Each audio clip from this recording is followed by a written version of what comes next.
সবাইকে সেভার travel network Bangladesh লিমিটেডের পক্ষ থেকে অসংখ্য ধন্যবাদ জানাচ্ছি।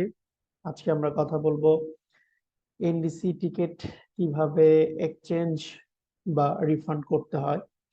সো আমরা প্রথমেই যেটা করব, আমাদের যে পিএনআর এর উপর টিকিট ইস্যু করা আছে ওই পিএনআরটা ফার্স্ট আমরা ওপেন করব। আমরা দেখতে পাচ্ছি এখানে কমান্ড হেল্পার যে অপশনটা আছে, এখানে আমরা যদি ক্লিক করি ম্যানুয়াল কমান্ড লেখা আসবে। এরপরে আমরা যেটা করব, পিএনআর পিএনআর এ ক্লিক করার পর সার্চ টাইপ দুইটা অপশন থাকে, ট্রাভেলারের নেম দিয়েও আমরা সার্চ করতে পারি এবং রেকর্ড লোকেটর দিয়েও আমরা পিএনআর ওপেন করতে পারি। সো আমরা রেকর্ড লোকেটরকে সিলেক্ট করে নিয়ে আমরা পিএনআরটা পেস্ট করলাম, করার পর সার্চ পিএনআর দিলে আমরা এনডিসির যে টিকিট ইস্যু করা ছিল যে পিএনআরটা, সেই পিএনআরটা এখন ওপেন হচ্ছে। সো টিকিটটা ওপেন হওয়ার পরে প্রথমে আমাদের যেটা করতে হবে, টিকিটের স্ট্যাটাস চেক করতে হবে যে আমরা রিইস্যু করতে পারবো কিনা, রিফান্ড করতে পারবো কিনা। এখানে দেখতে পাচ্ছি টিকিটিং যে অপশনটা আছে, এখানে যদি আমরা ক্লিক করি, দেন এখানে যে আমরা আইকনটা দেখতে পাচ্ছি ডাউন অ্যারো, ক্লিক করলে আমরা এখানে দেখতে পারবো যে এই টিকিটটা ওপেন আছে কিনা। আমরা দেখতে পাচ্ছি কুপন স্ট্যাটাস ওপেন। সো আমরা যেটা করব এখন, ওয়ার্ক ফ্লো নামে যে অপশনটা আছে, আমি আবারও বলছি, আমাদের আইকনে ওয়ার্ক ফ্লো যে অপশনটা, এখানে আমরা ক্লিক করার পর দেখতে পাচ্ছি এনডিসি এক্সচেঞ্জ শপ। আমরা যখন ডেট চেঞ্জ করব তখন এনডিসি এক্সচেঞ্জ শপ এই অপশনে ক্লিক করব।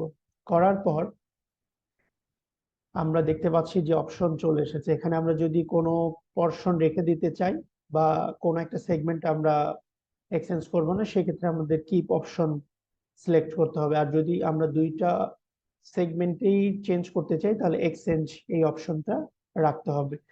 সো এখন আমরা যেটা করব, আমার ক্লায়েন্ট ধরেন পরের মাসে যাবে, 26শে আগস্ট যাবে, আমি ডেটটা চেঞ্জ করে নিলাম। নেওয়ার পর এখন যদি আমি শপ এয়ারফেয়ারে ক্লিক করি তাহলে আমি দেখতে পারবো যদি আমাদের ওই ডেটে অ্যাভেলেবিলিটি থাকে বা আমি যদি ওই ডেটে ডেট চেঞ্জ করতে চাই, সেই অপশনটা আমাদের শো করবে। সো এখানে আমরা দেখতে পাচ্ছি অপশন অ্যাভেলেবেল। আমরা যদি কথার কথা এই সিটটা নিব বা এই ক্লাসে আমরা বুক করব এবং ডেট চেঞ্জ করব, সেক্ষেত্রে আমরা সিলেক্ট করে নিলাম। অর্থাৎ আমরা আমাদের পছন্দ অনুযায়ী যে ক্লাস বা যে ফ্লাইট গুলো সিলেক্ট করব সেটা প্রথমে আমাদের সিলেক্ট করে নিতে হবে। দেন সিলেক্ট অফার, এই অপশনটাতে আমাদের ক্লিক করতে হবে। ক্লিক করার পরে আমরা দেখতে পারবো যে আসলে আমাদের ডেট চেঞ্জের জন্য ফি কতটুকু কি হবে, অ্যাডিশনাল ফি আমরা দেখতে পাচ্ছি। দেখেন অরিজিনাল ফি ছিল এটা, আর আমরা ওই ডেটে যদি কি করি, রিইস্যু করি, সেক্ষেত্রে আমার অ্যাডিশনাল কালেকশন হিসেবে 8,925 টাকা এটা দিতে হবে। আমার যদি সবকিছু ওকে থাকে তাহলে আমি রিবুক অর্ডার এটাতে প্রেস করব। রিবুক অর্ডারে আমরা প্রেস করলে আমাদের বিশেষ করে যে ডেট চেঞ্জ, সেই ডেট চেঞ্জটা হবে। তো আমাদের মনে রাখতে হবে যখন আমরা রিবুক অর্ডার দিব তখন কিন্তু আমরা চাইলেও এই সেগমেন্টটা ধরার পরে আবার আনডু করার অপশন নেই। সো দেখতে পাচ্ছি আমাদের ডেটটা চেঞ্জ হয়ে গেছে, ডিসপ্লে অর্ডার। এখন যদি আমরা এটাতে ক্লিক করি, ডিসপ্লে অর্ডার দেওয়ার পর আমরা দেখবো যে আমাদের নতুন ডেটে ফিক্স হয়ে গেছে। এখন আমাদের এই অর্ডারটা ফুলফিল করতে হবে। সেই ক্ষেত্রে আমরা যেটা করব, যখন আমরা রিইস্যু করব, দেখতে পাচ্ছি এনডিসি ফুলফিল অর্ডার। ফুলফিল অর্ডারে যখন আমরা প্রেস করবো, এখানে আইটেম নাম্বার সিলেক্ট হয়ে গেছে। আমরা দেখতে পাচ্ছি আমার অ্যাডিশনাল ফি কত দিতে হবে এবং ফর্ম অফ পেমেন্টটা আমাকে সিলেক্ট করতে হবে। যদি আমি ক্যাশ অপশন সিলেক্ট করি তাহলে আমাদের এখানে ক্যাশ অপশনটা সিলেক্ট করে নিয়ে এনডিসি ফুলফিল অর্ডার যদি আমরা দিই, আমরা দেখতে পারবো যে আমার এই টিকিটটা এক্সচেঞ্জ হয়ে গেছে বা ডেট চেঞ্জ হয়ে গেছে বা রিইস্যু সম্পূর্ণ হয়ে গেছে। এরপরে আমি আমার টিকিট, নিউ টিকিট চেক করতে চাইলে আমাদের এটা সম্পূর্ণ হওয়ার পর টিকিটিং যে মার্কস বা আছে ওখানে আমরা প্রেস করলেই আমরা নিউ টিকিটটা দেখতে পারবো। এখানে আমরা দেখতে পাচ্ছি ডিসপ্লে টিকিট। ডিসপ্লে টিকিট যদি আমরা প্রেস করি তাহলে আমরা দেখতে পারবো যে নিউ টিকিট, এটা হচ্ছে আমাদের স্ট্যাটাস দেখাবে আগের টিকিটে যে এক্সচেঞ্জ। আর আমরা যখন নিউ টিকিটে ক্লিক করব, 2 নাম্বার যে টিকিটটা, এখান থেকে আমি কি করতে পারবো, দেখতে পারবো যে এডিশনাল কত টাকা ফি দিয়ে আমাকে এটা ডেট চেঞ্জ করতে হচ্ছে। আর যদি আমরা নিউ টিকিটটা নিতে চাই, টিকিট রিসিপ্টে ক্লিক করলে আমরা এই নতুন টিকিটটা কি করতে পারবো, প্রিন্ট করতে পারবো বা ডাউনলোড করতে পারবো বা মেইল করতে পারবো। এরপরে আসুন আমরা যদি একটা এনডিসি টিকিট ইস্যু করার পর অথবা রিইস্যু করার পর রিফান্ড করি, সেই ক্ষেত্রে কি করব। আমাদের প্রথমেই যেটা করতে হবে, আমরা যে টিকিটটা রিফান্ড করব আমাদের কুপন স্ট্যাটাস চেক করে নিতে হবে যে ওপেন আছে কিনা। এরপরে আমরা যেটা করব, আমরা দেখতে পাচ্ছি ক্যান্সেল টিকিট এই অপশনটাতে, আমরা ক্যান্সেল টিকিট এই অপশনটাতে যদি আমরা ক্লিক করি তাহলে আমরা দেখতে পাবো যে আমাদের টিকিট নাম্বারটা অটো সিলেক্ট হয়ে গেছে।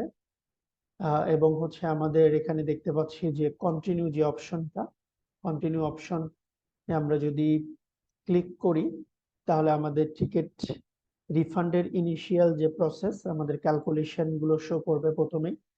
দেন সেকেন্ড টাইম আমরা যদি আবার কি করি, সেকেন্ড টাইম যদি আমরা ক্যান্সেল টিকিটে ক্লিক করি, সেক্ষেত্রে আমরা দেখতে পাবো যে আমাদের টিকিটটা রিফান্ড হয়ে গেছে, অর্থাৎ এনডিসির যে ইস্যু করা টিকিট সেই টিকিটটা রিফান্ড কমপ্লিট হয়ে গেছে।